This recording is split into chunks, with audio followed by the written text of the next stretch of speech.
आपका स्वागत है। आज हम शिलांग हनीमून मर्डर मिस्ट्री के लेटेस्ट डेवलपमेंट्स पर बात करेंगे, जो कि बेहद दुखद और चौंकाने वाली है।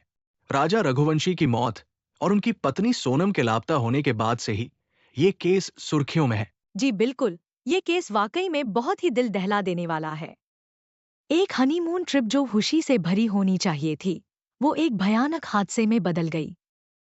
सबसे बड़ा सवाल यही है कि आखिर सोनम के साथ क्या हुआ है। ठीक ही कहा आपने। पुलिस ने राजा रघुवंशी के शव को एक गहरी खाई में पाया था। उनकी हत्या हुई थी, ये साफ है। लेकिन सोनम का अभी तक कोई सुराग नहीं मिला है, जो कि काफी चिंताजनक है। शुरुआती जांच में पता चला है कि राजा की हत्या धारदार हथियार से की गई थी और लूटपाट भी हुई है।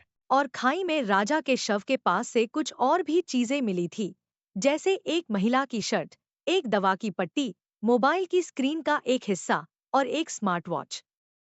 क्या ये सबूत सोनम से जुड़े हो सकते हैं? बिल्कुल संभव है। पुलिस इन सबूतों की जांच कर रही है। एक रेनकोट भी मिला है जो खून से सना हुआ लग रहा है, लेकिन अभी तक पुख्ता सबूत नहीं मिले हैं। ये सबूत इस बात का भी इशारा कर रहे हैं कि ये कोई अकेले का काम नहीं हो सकता। राजा के भाई ने भी पुलिस पर लापरवाही का आरोप लगाया है।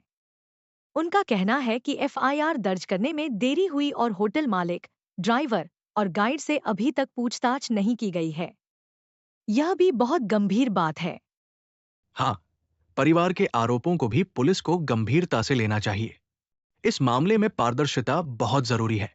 सोनम के लापता होने के पीछे क्या कारण है, ये सबसे बड़ा रहस्य है। राजा और सोनम की आखिरी लोकेशन एक सीसीटीवी फुटेज में मिली है, लेकिन उसके बाद क्या हुआ ये अभी भी अनजान है। लगभग 13 दिन बीत चुके हैं और सोनम का अभी तक पता नहीं चल पाया है। ये बहुत ही दर्दनाक है। परिवार की पीड़ा की कल्पना ही की जा सकती है। उनके लिए ये सब बेहद मुश्किल घड़ी है। सोनम के भाई ने तो यहां तक कह दिया है कि सोनम को बांग्लादेश ले जाया गया हो सकता है। उनकी माँ का दर्द तो देखने लायक है। वो कातिलों के टुकड़े टुकड़े करने की बात कह रही हैं। ये दर्द किसी माँ को ही समझ सकता है। बिल्कुल।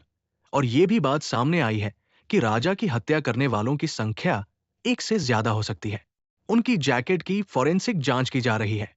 ये जांच कई सवालों के जवाब दे सकती है। पुलिस ने एसआईटी बनाई है और हर एंगल से जांच की जा रही है, लेकिन सच्चाई सामने लाना अभी भी बहुत मुश्किल काम है। इस केस में मेघालय पुलिस की भूमिका पर भी सवाल उठ रहे हैं।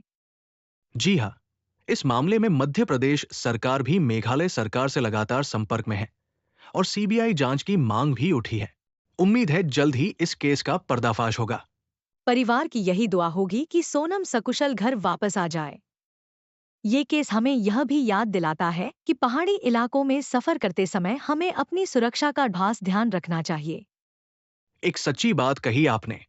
हम सभी को अपनी सुरक्षा के प्रति जागरूक रहना चाहिए, खासकर अजनबी जगहों पर।